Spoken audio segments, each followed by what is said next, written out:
So yung binabantayan po nating low pressure area dito sa loob ng ating Philippine Area of Responsibility ay huling namataan sa line 390 kilometers east ng Kasiguran, Aurora. Mababa pa naman yung tsansa nito na maging isang ganap na bagyo, pero inaasahan natin bilang low pressure area, magdadala po ito ng mga pag-ulan, lalo na sa pagtawid nito sa kalupaan natin dito sa Luzon na possible mangyari mamayang gabi or hanggang bukas. So inaasahan po natin mga kalat-kalat na pag-ulan lalo na dito sa Luzon. Hindi rin natin inaalis ang posibilidad na ito'y maging isang ganap na bagyo over West Philippine Sea. Samantala, meron din tayong low pressure area dito sa labas ng ating Philippine Area of Responsibility.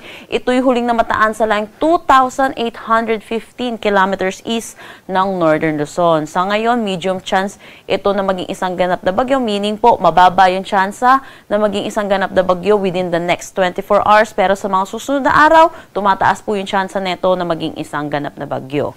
Hindi rin natin inaalis ang posibilidad na ito'y pumasok ng ating Philippine Area of Responsibility. Pero sa ngayon, wala naman itong direktang epekto sa anumang parte ng ating bansa. Another weather system na nagpapaulan dito sa ating bansa ay ang southwest monsoon na umiiral dito sa may Palawan, Visayas at Mindanao. Para sa magiging panahon natin ngayong araw dito sa Luzon, inaasahan po natin, dulot nga po ng low pressure area, magiging maulan po ang ating panahon. Asahan po natin ang makulimlim na may mga kalat-kalat na pag-ulan. Agwat ng temperatura for Metro Manila, 24 to 31 degrees Celsius. Lawag, 24 to 31 degrees Celsius. For Tuguegarao, asahan natin na 24 to 31 degrees Celsius. Baguio, 16 to 24 degrees Celsius. For Tagaytay, asahan natin 23 to 30 degrees Celsius. At Legazpi, 24 to 31 degrees Celsius. So iba yung pag-iingat po para sa ating mga kababayan dulot netong low pressure area dahil inaasahan din po natin lalo na dito sa may Cagayan Valley, Aurora at Cordillera Administrative Region ang mga malawakang mga pag-ulan. So tutok po tayo sa heavy rainfall warning na possible na ilabas ng Pag-asa. Check po natin lagi ang panahon.gov.ph. Para naman dito sa may Palawan, Visayas at ibang bahagi po ng Mindanao, inaasahan po natin magiging maulan din po ang kanilang panahon pero dulot naman ito ng southwest monsoon. Inaasahan din naman natin dito sa may Socsargen at Davao Region, makakaranas naman sila ng maaliwalas na panahon pero asahan din natin mataas ang tsansa ng mga pag-ulan pagdating sa hapon at sa gabi, dulot pa rin naman ito ng habagat. Agwat ng temperatura for Calayan Islands at Puerto Princesa, 25 to 32 degrees Celsius.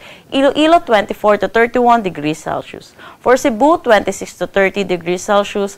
Tacloban, 25 to 30 degrees Celsius. For Zamboanga, 24 to 31 degrees Celsius. Cagayan de Oro, 24 to 32 degrees Celsius. At Davao, 24 to 33 degrees Celsius.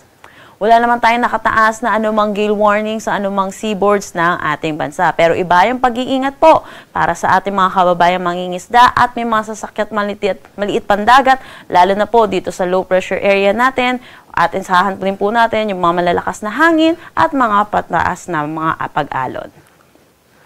Ang sunrise mamaya ay 5:41 AM at ang sunset mamaya ay 6:23 PM.